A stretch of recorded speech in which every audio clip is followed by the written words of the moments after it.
Assalamualaikum warahmatullahi wabarakatuh. Kami dari kelompok 6 yang beranggotakan Nurjalia Putri Juhade Amrita, Siti Rona, Hani Derindrasari. dan Ditya Larasati Putri. Dalam video ini, kami akan menjelaskan tentang klasifikasi tanah dengan metode manual. Bahan-bahan yang digunakan adalah kerikil kasar, kerikil halus, tanah lanau, pasir halus, pasir kasar, dan tanah lempung. Kemudian, alat-alat yang digunakan adalah saringan, sendok, pisau, dan air.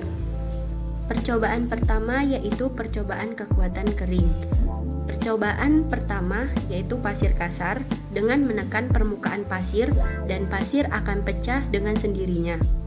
Percobaan kedua, tanah lanau, dengan menekan permukaan tanah yang hasilnya tanah mudah dihancurkan dengan sedikit tekanan jari. Percobaan ketiga, tanah lempung.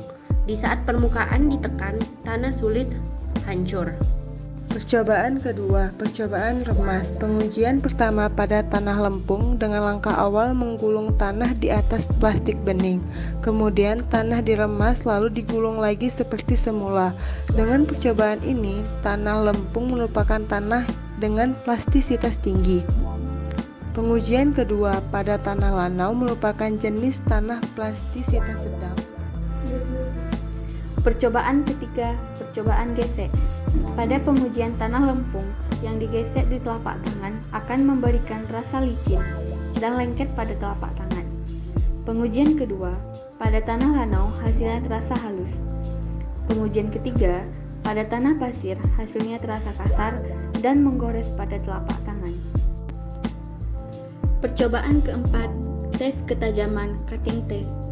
Pada pengujian tanah lanau, permukaan yang dipotong agak halus dan tidak memantulkan cahaya. Pengujian keempat pada tanah lempung, permukaan yang dipotong adalah halus, mengkilap, dan kecoklatan.